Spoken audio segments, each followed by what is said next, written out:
हाँ जी, सत श्री अकाल साਰਿਆਂ ਨੂੰ। ਕੀ ਹਾਲ ਚਾਲ ਹੈ? ठीक ठाक हो? ठीक है जी। ਅੱਜ ਦਾ ਨਵਾਂ ਆਪਾਂ ਟੌਪਿਕ ਲੈਕਚਰ ਸ਼ੁਰੂ ਕਰਦੇ ਹਾਂ। ਪਿਛਲੇ ਨਾਲ ਥੋੜਾ ਕੋਰਿਲੇਟ ਕਰਦਾ। ਪਿੱਛੇ ਆਪਾਂ ਜਿਹੜਾ ਲੈਕਚਰ ਦੇ ਵਿੱਚ ਕੀਤਾ ਸੀਗਾ ਉਹ ਕੀ ਸੀਗਾ ਕਿ ਜਿਹੜਾ ਸਲਫਰ ਹੈਗਾ ਐਗਜ਼ਿਸਟ ਐਜ਼, ਜਾਂ ਸਲਫਰ ਜਾਂ ਬਾਕੀ other element exist as E8 while oxygen exist as gas and like ਜਿਹੜਾ ਹੈਗਾ O2 ਹੈ ਨਾ। ਇਹ ਆਪਾਂ ਗੱਲ ਕੀਤੀ ਸੀਗੀ। तो उस तो अगे नैक्सट शुरू करते हैं आप इन्हां दियां मेन कैमिकल रिएक्शनस करते हैं। मेन कैमिकल रिएक्शन जिहदे विच फस्ट वन लिख लो तुसीं, रिएक्शन विद हाइड्रोजन। जिवें आपां फास्फोरस फैमिली की स्टडी की सीगी। फस्ट वन की लिखो, रिएक्शन विद हाइड्रोजन। हाइड्रोजन के नाल रिएक्ट करके ब्रैकेट दे विच लिख लो formation of hydride. Formation of hydrides.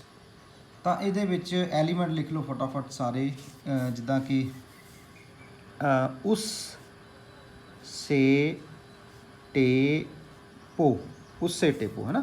Oxygen, sulphur, सलेडियम, टलूरियम ते पोलोनीयम। ऑक्सीजन इन्हों सारिਆਂ ਨੂੰ हाइड्रोजन के नाल रिएक्ट कर दो, H2 H2 H2। इन्हों के जोड़े हाइड्राइड बननगे इस केस दे विच H2O, जिन्हों वाटर कहने आप यूनीवर्सल सॉल्वेंट हो जाता है ना। इस केस दे विच H2S हो गया, इस केस दे विच H2SE हो गया, H2TE हो गया, H2PO हो गया। ठीक है जी, PO हो गया। ये सारे की नेगे हाइड्राइड नेगे। हुण इन्हां हाइड्राइड की आपां आपस दे विच जिहड़ी हैगी है स्टडी करते हैं, इन्हों का आपस में रिलेशन स्टडी करते हैं, इनकी प्रॉपर्टी की स्टडी करते हैं, जिवें उत्थे कीता सी। ठीक है जी। हुण सब तो पहली गल, ये सारे हाइड्राइड जिहड़े हैगे ने इन्हां दी आपां गल करते हैं सब तो पहला बॉन्ड एंगल की। First one is the bond angle. Bond angle, bond angle हुंदा की है? Angle between two bond pairs है ना। ये होप तुहानूं सारिਆਂ ਨੂੰ पता ही आ। बॉन्ड एंगल की गल करदा, सारिਆਂ दी पहला स्ट्रक्चर जे आपां गल करिए जनरल, मैं ऑक्सीजन ले लो या E ले लो एलीमेंट ना, तो सारिਆਂ ਦੇ ਵਿੱਚ ਜਿਹੜੇ हाइड्रोजन ने इस तरह कंबाइन नेगे, तो दो दो लोन पेयर ऑफ इलैक्ट्रॉन ਜਿਹੜੇ ਹੈਗੇ ਨੇ ਇਹਨਾਂ ਦੇ इस तरह है, जिन्होंने ਆਪਾਂ V शेप ਜਿਓਮੈਟਰੀ ਕਹਿੰਦੇ ਆ। ਸਾਰਿਆਂ ਦੀ ਜਿਓਮੈਟਰੀ ਕਿਹੜੀ ਹੈ ਜੀ? V शेप ਜਿਓਮੈਟਰੀ है। ਆਹ ਵਾਲਾ angle is known as bond angle. ਹੁਣ बॉन्ड एंगल की गल करते हैं। ਹੁਣ मूविंग डाउन ਜਿਹੜਾ बॉन्ड एंगल की होएगा वो डिक्रीज़ होएगा। Moving down bond angle decrease क्यों डिक्रीज़ होएगा? देखो सारिਆਂ ਦੇ ਵਿੱਚ हाइड्रोजन भी दो ही ने, तो लोन पेयर ऑफ इलैक्ट्रॉन भी दो दो ही ने। फर्क किस चीज़ का पै रहा? सेंट्रल एलीमेंट का पै रहा। हुण सेंट्रल एलीमेंट का साइज़ जिहड़ा हैगा मूविंग डाउन इनक्रीज़ करूगा। जो साइज़ इनक्रीज़ कर लग गया तो जिहड़ियां रिपल्शनस डिक्रीज़ हो जाणगियां। जो रिपल्शन डिक्रीज़ हो गया तो बॉन्ड एंगल आलसो डिक्रीज़ हो जाएगा। साइज़ इनक्रीज़ करता सेंट्रल एलीमेंट का, रिपल्शन डिक्रीज़ कर दी है तो बॉन्ड एंगल आलसो डिक्रीज़ हो जाएगा जी। ठीक है जी। हुण बॉन्ड एंगल की एक आपां कंपैरिजन करते हैं इन्हां दा। बॉन्ड एंगल दे विच पिछे आपां नाइट्रोजन की स्टडी की सी। नाइट्रोजन के केस दे विच जिहड़ी स्ट्रक्चर बनी सी NH3 की बनी सी, एक लोन पेयर सी, ते वाटर जां इन्हां एलीमेंट्स की जिहड़ी बनदी है वो की बनदी है H2O। दो जिहड़े हैगे ने लोन पेयर हैगे ने अपने कोल है ना। ਇਹਦੇ ਵਿੱਚ बॉन्ड एंगल ਜਿਹੜਾ ਹੈਗਾ वाटर ਦਾ ਜਿਹੜਾ बॉन्ड एंगल 104 ਹੁੰਦਾ है ना, 104। ਤੇ ਨਾਈਟ੍ਰੋਜਨ ਦੇ ਕੇਸ ਦੇ ਵਿੱਚ ਜਿਹੜਾ बॉन्ड एंगल ਹੁੰਦਾ 107 ਹੁੰਦਾ। नो डाउट वाटर ਦੀ ਤੇ ਅਮੋਨੀਆ ਦਾ ਜਿਹੜਾ ਆਪਾਂ ਹਾਈਬ੍ਰਿਡਾਈਜੇਸ਼ਨ ਦੀ ਅਗਰ ਗੱਲ ਕਰਾਂਗੇ ਤਾਂ ਦੋਨਾਂ ਦੀ ਹਾਈਬ੍ਰਿਡਾਈਜੇਸ਼ਨ ਸੇਮ है। sp3 ਹਾਈਬ੍ਰਿਡਾਈਜ਼ਡ ਹੁੰਦੇ ਨੇ दोनों। तो अमोनीया के केस स्ट्रक्चर हैगी है पिरामिडल सीगी, इत्थे किहड़ी होगी V शेप जियोमैट्री। V मतलब बेंट शेप भी कहते हैं, V शेप जियोमैट्री। ठीक है जी। हुण नैक्सट आप स्टडी करते हैं इन्हां दी बॉन्ड एंगल तो बाद आपस कंपैरिजन करांगे वोलाटिलिटी, वोलाटाइल नेचर। हुण वोलाटाइल नेचर की हुंदे ने? वोलाटाइल की हुंदे ने जिन्हां दे विच फोर्सिस ऑफ अट्रैक्शन मॉलिक्यूल्स दे विच घट होणगियां, वो थोड़ी जी एनर्जी के नाल ही जिहड़े हैगे ने एवैपोरेट कर जाएंगे ना। थोड़ी जी एनर्जी के नाल ही एवैपोरेट कर जाएंगे। वीक फोर्सिस ने तो एवैपोरेशन बहुत ज़्यादा हो जाती है, उन्नी वोलाटाइल नेचर ज़्यादा हो जाएगी। ठीक है जी। ਤਾਂ ਹੁਣ ਇਹਨਾਂ ਦੇ ਵਿੱਚ ਅਟਰੈਕਸ਼ਨ ਦੀ ਗੱਲ ਕਰਦੇ ਹਾਂ, ਜਿੱਥੋਂ ਕਈ ਕੁਐਸਚਨ ਨਿਕਲਣਗੇ। ਹੁਣ ਇਹਦੇ ਵਿੱਚ ਵਾਟਰ ਦੇ ਵਿੱਚ ਅਟਰੈਕਸ਼ਨ ਕਿਹੜੀਆਂ ਹੁੰਦੀਆਂ ਨੇ? ਐਚ ਬੌਂਡਿੰਗ ਹੁੰਦਾ ਹੈ। ਵਾਟਰ ਦੇ ਵਿੱਚ ਐਚ ਬੌਂਡ ਹੁੰਦੇ ਨੇ। ਐਚ ਬੌਂਡਿੰਗ ਦੀ ਵਜ੍ਹਾ ਦੇ ਨਾਲ ਹੀ ਵਾਟਰ ਜਿਹੜਾ ਹੈਗਾ ਉਹ ਲਿਕੁਇਡ ਵੀ ਬਿਹੇਵ ਕਰਦਾ ਹੈ। ਵਾਈਲ ਦੂਜੇ ਐਲੀਮੈਂਟਸ, ਦੂਜੀਆਂ ਜਿਹੜੀਆਂ ਇਹਨਾਂ ਦੇ ਮੋਲੀਕਿਊਲ ਨੇ, ਇਹ ਵੀ ਕੁਐਸਚਨ ਬੜਾ ਇੰਪੋਰਟੈਂਟ ਹੈ। H2S ਗੈਸ ਹੁੰਦੀ ਹੈ, ਆਪਸ ਵਿੱਚ ਕੰਪੇਅਰ ਕਰ ਲੈਂਦੇ ਨੇ। H2O is liquid, H2S is gas, justify. ਤਾਂ ਇਹਦੀ ਜਸਟੀਫਿਕੇਸ਼ਨ ਕੀ ਹੈ ਕਿ H2O ਦੇ ਵਿੱਚ ਹਾਈਡਰੋਜਨ ਬੌਂਡਿੰਗ ਹੈ, H2S ਦੇ ਵਿੱਚ ਵਾਂਡਰਵਾਲ ਫੋਰਸਿਸ ਨੇ। ਵਾਂਡਰਵਾਲ ਫੋਰਸਿਸ ਜਿਹੜੀਆਂ ਹੁੰਦੀਆਂ ਨੇ ਉਹ ਵੀਕ ਹੁੰਦੀਆਂ ਨੇ as compare to hydrogen bonding, that's why ਇਹ ਜਿਹੜਾ ਹੈਪਨ ਹੁੰਦਾ ਹੈਗਾ। ਚਲੋ ਠੀਕ ਹੈ। ਹੁਣ ਵੋਲਾਟਾਈਲ ਨੇਚਰ ਦੀ ਗੱਲ ਕਰਾਂਗੇ। ਵਾਂਡਰਵਾਲ ਫੋਰਸਿਸ ਮੂਵਿੰਗ ਡਾਊਨ ਇਨਕਰੀਜ਼ ਕਰਨਗੀਆਂ ਕਿਉਂਕਿ ਉਹ ਸਾਈਜ਼ ਦੇ ਉੱਪਰ ਡਿਪੈਂਡ ਕਰਦੀਆਂ ਨੇ। ਸਾਈਜ਼ ਮੈਂ ਦੱਸ ਚੁੱਕਿਆ ਕਿ ਮੂਵਿੰਗ ਡਾਊਨ ਇਨਕਰੀਜ਼ ਕਰੂਗਾ। ਤਾਂ ਆਪਾਂ ਜੇ ਗੱਲ ਕਰੀਏ ਕੰਪੈਰੀਜ਼ਨ ਦੀ H2O, H2S, H2SE, H2TE, H2PO, moving down ਜਿਹੜਾ ਹੈਗਾ ਜੇ ਆਪਾਂ ਗੱਲ ਕਰੀਏ ਅਟਰੈਕਸ਼ਨ ਮੂਵਿੰਗ ਡਾਊਨ ਜਿਹੜੀਆਂ ਹੈਗੀਆਂ ਨੇਗੀਆਂ ਵੋਲਾਟਾਈਲ ਨੇਚਰ ਦੀ, ਹੁਣ ਗੱਲ ਕਰਦੇ ਹਾਂ। ਮੂਵਿੰਗ ਡਾਊਨ ਡਿਕਰੀਜ਼ ਕਰੂਗੀ ਵੋਲਾਟਾਈਲ ਨੇਚਰ, ਡਿਕਰੀਜ਼ ਕਰੂ ਕਿਉਂਕਿ ਮੂਵਿੰਗ ਡਾਊਨ ਅਟਰੈਕਸ਼ਨ ਇਨਕਰੀਜ਼ ਹੁੰਦੀਆਂ ਨੇ। ਅਟਰੈਕਸ਼ਨ ਇਨਕਰੀਜ਼ ਹੋ ਗਈਆਂ ਤਾਂ ਵੈਪੋਰੇਟ ਨਹੀਂ ਕਰਨਾ, ਮਤਲਬ ਵੋਲਾਟਾਈਲ ਨੇਚਰ ਆ ਹੋਗੀ ਜੀ। H2S ਜ਼ਿਆਦਾ ਵੋਲਾਟਾਈਲ ਹੋਊਗੀ, ਸਭ ਤੋਂ ਘੱਟ ਅਟਰੈਕਸ਼ਨ ਨੇ। ਫਿਰ H2SE, H2TE, H2PO। ਹੁਣ ਇਹਨਾਂ ਦੋਨਾਂ ਦੇ ਵਿੱਚ ਜੇ ਆਪਾਂ ਕੰਪੈਰੀਜ਼ਨ ਕਰੀਏ ਤਾਂ H2S ਜਿਹੜਾ ਹੈਗਾ ਉਹ ਜ਼ਿਆਦਾ ਵੋਲਾਟਾਈਲ ਹੋਊਗਾ ਵਾਟਰ ਦੇ ਨਾਲੋਂ। ਤਾਂ ਇਹਦਾ ਟ੍ਰੈਂਡ ਇਹ ਬਣਦਾ, ਪਹਿਲਾਂ ਗ੍ਰੇਟਰ, ਇੱਧਰ ਵੀ ਗ੍ਰੇਟਰ, ਮਤਲਬ ਸਾਰੇ ਗਰੁੱਪ ਦੇ ਵਿੱਚ H2S ਸਭ ਤੋਂ ਮੋਸਟ ਜਿਹੜਾ ਵੋਲਾਟਾਈਲ ਹੈ। ਕੰਪੈਰੀਜ਼ਨ ਇੱਧਰ ਕਰਾਂਗੇ ਰਾਈਟ ਸਾਈਡ ਦੇ ਉੱਪਰ ਬਾਕੀ ਐਲੀਮੈਂਟਸ ਦੇ ਨਾਲ, ਤਾਂ ਵਾਂਡਰਵਾਲ ਫੋਰਸਿਸ ਦੇ ਬੇਸਿਸ ਦੇ ਉੱਪਰ ਇਹਦਾ ਸਾਈਜ਼ ਛੋਟਾ ਹੈ, ਵਾਂਡਰਵਾਲ ਫੋਰਸਿਸ ਘੱਟ ਨੇ, ਵੋਲਾਟਾਈਲ ਜ਼ਿਆਦਾ ਹੋ ਗਿਆ। ਇਹਨਾਂ ਦਾ ਸਾਈਜ਼ ਵੱਡਾ ਹੈ, ਵਾਂਡਰਵਾਲ ਫੋਰਸਿਸ ਜ਼ਿਆਦਾ ਨੇ, ਵੋਲਾਟਾਈਲ ਘੱਟ ਹੋ ਗਿਆ। ਇਸ ਕੇਸ ਦੇ ਵਿੱਚ ਜਦੋਂ ਇੱਧਰ ਆਪਾਂ ਕੰਪੈਰੀਜ਼ਨ ਕਰਾਂਗੇ ਤਾਂ ਇਹਨਾਂ ਦੋਨਾਂ 'ਚ ਐਚ ਬੌਂਡਿੰਗ ਦਾ ਤੇ ਉਹਦਾ ਫਰਕ ਹੈ। ਠੀਕ ਹੈ ਜੀ, ਹੋਪ ਕਿ ਤੁਹਾਨੂੰ ਸਮਝ ਆ ਗਿਆ ਹੋਊਗਾ। ਨੈਕਸਟ ਆਪਾਂ ਪ੍ਰੋਪਰਟੀ ਦੀ ਗੱਲ ਕਰਦੇ ਹਾਂ, ਕਿਹੜੀ? Reducing power. ਹੈਡਿੰਗ ਬਣਾਓ, ਰਿਡਿਊਸਿੰਗ ਪਾਵਰ। ਹੁਣ ਰਿਡਿਊਸਿੰਗ ਪਾਵਰ ਦੇ ਵਿੱਚ ਕੀ ਹੁੰਦਾ ਹੈਗਾ? ਐਚ ਰਿਲੀਜ਼ ਕਰਨ ਦੀ ਟੈਂਡੈਂਸੀ। ਜਿੰਨੀ ਜਲਦੀ ਐਚ ਰਿਲੀਜ਼ ਕਰੂਗਾ ਉਹਨਾਂ ਕਿਸੇ ਨੂੰ ਰਿਡਿਊਸ ਕਰੂਗਾ। ਹੁਣ ਐਚ ਰਿਲੀਜ਼ ਕਿਹੜਾ ਕਰੂਗਾ? ਜਿੰਨਾ ਬੌਂਡ ਜਿਹੜਾ ਹੈਗਾ ਵੀਕ ਹੋਇਆ। ਬੌਂਡ ਵੀ ਕਿਹਦਾ ਹੋਊਗਾ? ਜਿੰਨਾ ਸਾਈਜ਼ ਡਿਫਰੈਂਸ ਵੱਧ ਗਿਆ। ਤਾਂ ਸਿੰਪਲ ਜੀ ਗੱਲ ਹੈ, ਸਾਈਜ਼ ਮੂਵਿੰਗ ਡਾਊਨ ਇਨਕਰੀਜ਼ ਕਰਦਾ ਹੈ, ਬੌਂਡ ਸਟਰੈਂਥ, ਬੌਂਡ ਲੈਂਥ ਵੱਧਦੀ ਹੈ, ਬੌਂਡ ਸਟਰੈਂਥ ਘਟੇਗੀ। ਤਾਂ ਰਿਡਿਊਸਿੰਗ ਪਾਵਰ ਮੂਵਿੰਗ ਡਾਊਨ ਕੀ ਕਰੇਗੀ? ਇਨਕਰੀਜ਼ ਕਰੇ। ਯਾਦ ਰੱਖਿਓ, reducing power moving down increase ਕਰਦੀ ਹੈ ਬਿਕਾਜ਼ ਸੈਂਟਰਲ ਐਲੀਮੈਂਟ ਦਾ ਸਾਈਜ਼ ਇਨਕਰੀਜ਼ ਕਰਦਾ ਹੈ, ਬੌਂਡ ਸਟਰੈਂਥ ਡਿਕਰੀਜ਼ ਕਰਦੀ ਹੈ। ਇਹ ਲਿਖਦੇ ਜਾਣਾ ਤੁਸੀਂ ਉਹ ਪੁਆਇੰਟ, ਬੌਂਡ ਸਟਰੈਂਥ ਡਿਕਰੀਜ਼ ਕਰਦੀ ਹੈ, that's why easy to liberate H positive, so volatile reducing power increase. ਠੀਕ ਹੈ ਜੀ। ਨੈਕਸਟ ਆਪਾਂ ਗੱਲ ਕਰਦੇ ਹਾਂ ਐਸਿਡਿਕ ਕਰੈਕਟਰ ਦੀ। ਕਿਹਦੀ? Acidic character. ਐਸਿਡਿਕ ਕਰੈਕਟਰ ਵੀ ਸੇਮ ਚੱਲੂਗਾ, ਕਿੰਨੀ ਜਲਦੀ ਐਚ ਪੋਜ਼ਿਟਿਵ ਰਿਲੀਜ਼ ਕਰਦਾ ਉਹਨੂੰ ਐਸਿਡਿਕ ਕਰੈਕਟਰ ਆਪਾਂ ਕਹਿੰਦੇ ਹਾਂ। ਹੁਣ ਮੂਵਿੰਗ ਡਾਊਨ ਜਿਹੜਾ ਐਸਿਡਿਕ ਕਰੈਕਟਰ ਇਨਕਰੀਜ਼ ਕਰੂਗਾ, ਉਹੀ ਸੇਮ ਰੀਜ਼ਨ ਆ ਗਿਆ। ਕਿਉਂ ਇਨਕਰੀਜ਼ ਕਰੂਗਾ? ਸਾਈਜ਼ ਵੱਧ ਰਿਹਾ ਹੈ, ਅਟਰੈਕਸ਼ਨ ਘਟ ਰਹੀ ਹੈ, easy to liberate H positive, acidic character ਵੀ ਇਨਕਰੀਜ਼ ਹੋ ਗਿਆ। ਹਾਂਜੀ, next one thermal stability. Thermal stability ਵੀ ਇਹਦੇ ਨਾਲ ਹੀ ਕੋਰਿਲੇਟ ਹੁੰਦੀ ਹੈ, ਮਤਲਬ ਜਿੰਨਾ ਜ਼ਿਆਦਾ ਜਿਹੜਾ ਹੈਗਾ ਟੈਂਪਰੇਚਰ ਦੇ ਉੱਪਰ ਕੋਈ ਸਟਰੈਂਥ ਜਿਹੜੀ ਹੈਗੀ ਉਹਦੀ ਜ਼ਿਆਦਾ ਹੋਊਗੀ, ਉਹਨਾਂ ਸਟੇਬਿਲਿਟੀ ਜ਼ਿਆਦਾ ਹੋਊਗੀ। ਹੁਣ thermal stability moving down decrease ਕਰੂਗੀ ਜੀ, ਕਿਉਂਕਿ ਮੂਵਿੰਗ ਡਾਊਨ ਕੀ ਹੋਊਗਾ? ਸਾਈਜ਼ ਵੱਧਦਾ ਹੈ ਤਾਂ ਬੌਂਡ ਸਟਰੈਂਥ ਘਟਦਾ ਹੈ, ਦੈਟਸ ਵਾਈ ਥਰਮਲ ਸਟੇਬਿਲਿਟੀ ਜਿਹੜੀ ਹੈਗੀ ਉਹ ਡਿਕਰੀਜ਼।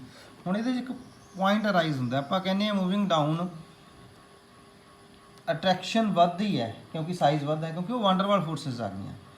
ਵਾਂਡਰਵਾਲ ਫੋਰਸਿਸ ਇੱਕ ਬੀਕਰ ਦੇ ਵਿੱਚ, ਲੈਟ ਮੈਂ H2S ਦੀ ਹੀ ਗੱਲ ਕਰਦਾ, H2S ਦੇ ਇੱਕ ਮੋਲੀਕਿਊਲ ਦੀ ਦੂਸਰੇ ਮੋਲੀਕਿਊਲ ਦੇ ਨਾਲ ਹੁੰਦੀ ਹੈ। ਬੀਕਰ ਦੇ ਵਿੱਚ ਲੈਟ ਹਜ਼ਾਰਾਂ ਮੋਲੀਕਿਊਲ ਨੇ, ਤਾਂ ਆਪਸ ਜਿਹੜੀ ਫੋਰਸਿਸ ਹੋਊਗੀ ਉਹ ਵਾਂਡਰਵਾਲ ਫੋਰਸਿਸ ਹੋਊਗੀ।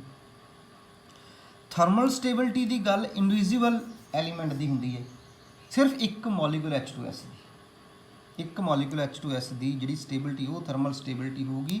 ਇਹ ਫਰਕ ਹੈ ਗੱਲ ਦਾ,